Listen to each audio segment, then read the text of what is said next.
Il y a des visages que l'on n'oublie pas, ces visages qui marquent nos esprits, nos cœurs et nos souvenirs. En ces temps difficiles, l'association Ciné-Scène Live Productions vous invite à découvrir ou à redécouvrir ces visages qui ont marqué et façonné le cinéma mondial. Et cela pourra aussi vous donner envie de découvrir des films. Après la Seconde Guerre mondiale, Jean Gabin revient dès 1946 au cinéma avec Martin Roumaniac, où il donne la réplique à sa compagne de l'époque, Marlène Dietrich. La légende raconte que ce film fut un échec, ce qui est faux. 2 491 000 entrées en France. Mais ce n'est pas un film marquant, et la rencontre aurait mérité une plus grande histoire. À partir de ce moment-là, Jean Gabin va enchaîner des films dits d'estime, une tentative de retour au style du réalisme poétique dans Au-delà des grilles en 1949, mais ça ne marche plus. Le public ne l'a pas oublié, mais il n'est plus cet acteur qui compte. Ce ne sont pas des mauvais films en soi, mais l'acteur se cherche. Il ne peut plus incarner ses rôles d'avant-guerre, il a pris de l'âge. Mais les années 50 vont lui donner raison de rester dans le cinéma français. Il va en être le patron.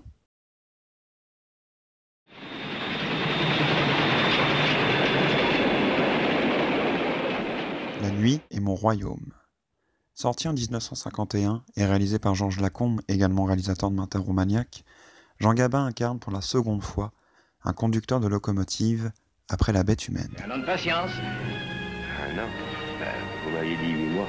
J'ai dit 8 à 12 mois avant de tenter l'opération. Devenu aveugle à la suite d'un accident, un cheminot, chauffeur de locomotive à vapeur, doit s'adapter à sa nouvelle vie de non-voyant, notamment grâce au soutien de sa famille et à d'autres non-voyants, dont une femme qui tombe sous son charme. Dans un trop grand malheur, il y a des tas de gens qui deviennent comme des moutons.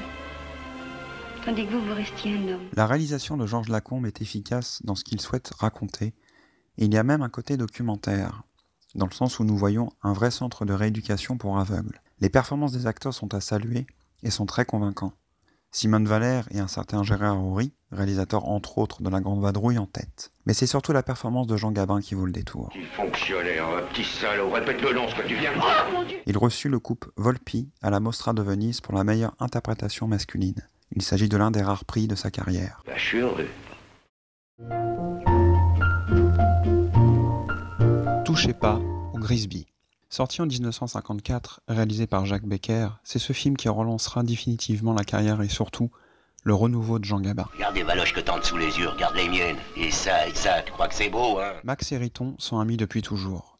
Dans le milieu de la pègre, les truands ignorent qu'ils sont responsables d'un hold-up à Orly, où 50 millions en lingots d'or ont disparu. Dis-moi plutôt combien tu m'en donnes. 35 millions. L'un des plus grands films de gangsters du cinéma français, qui influencera bon nombre de films de ce style. Même encore aujourd'hui, son influence continue. La preuve avec The Irishman de Martin Scorsese, où le thème musical principal de Touchez pas au Grisby est repris lors d'une séquence.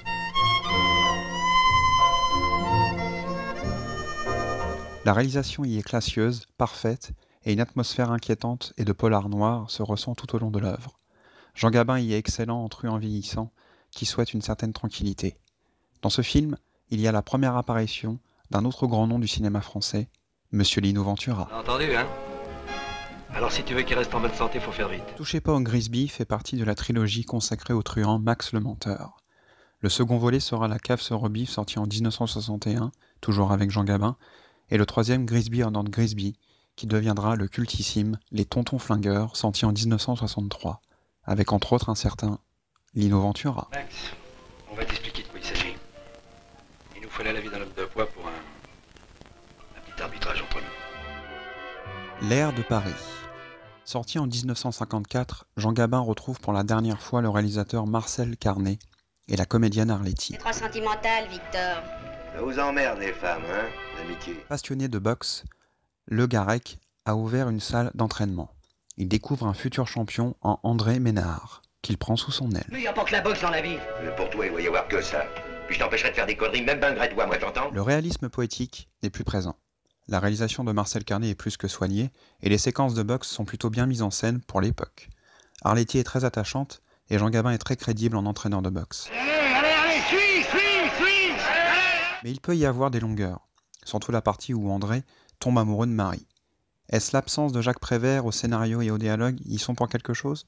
Possible. Mais ce qui intéresse Marcel Carné, c'est le personnage d'André justement, et surtout son comédien, Roland Le Saffre. C'est tellement formidable ce qui m'arrive. Ils ont eu une relation qui était, selon Roland Le Saffre, de l'homosensualité. Dans tous les cas, Marcel Carné décide de se concentrer sur ce personnage qui souhaite devenir un boxeur et laisse au second plan l'entraîneur. Mais cela n'empêche pas d'apprécier l'œuvre.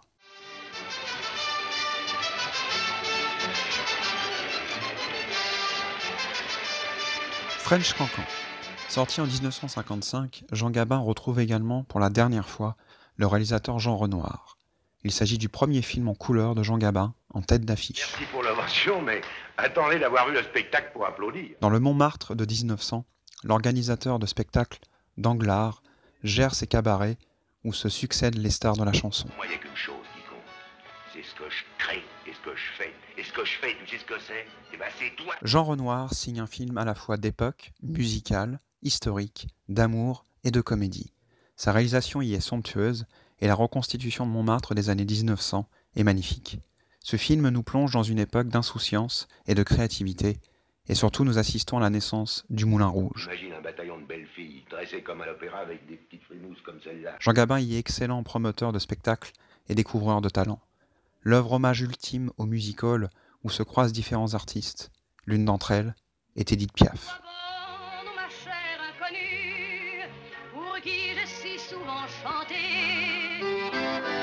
Voici le temps des assassins. Sorti en 1956, Jean Gabin retrouve pour la dernière fois un autre réalisateur fétiche, celui par qui le visage du réalisme poétique s'est dessiné, Julien Duvivier. Qu'est-ce que t'as encore dit, toi, hein? Moi? Oui, toi, qu'est-ce que t'as encore dit, petit salaud? Alors c'est toujours la même chose, hein? Chaque fois que je vais te tourner, ça recommence. Mais c'est pas vrai. C'est toi et fous-moi le camp. Restaurateur aux Halles de Paris, Châtelain vient en aide à Gérard, un étudiant en médecine orphelin. Un jour, une jeune femme nommée Catherine se présente à lui, étant l'enfant de son ex-femme. Maintenant, toi, tu vas nous raconter l'enterrement de ta pauvre mère. Et je veux tous les détails, tous. La mise en bière, le corbillard, les croque-morts, les enfants de cœur, et puis les larmes. Julien Duvivier montre ici la quintessence de son cinéma.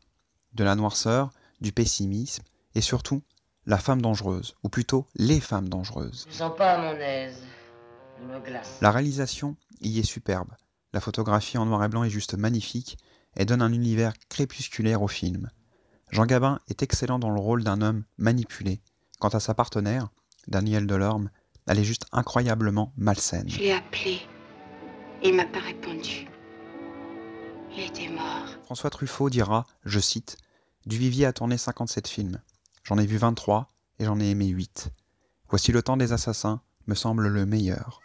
Il n'a pas tort. »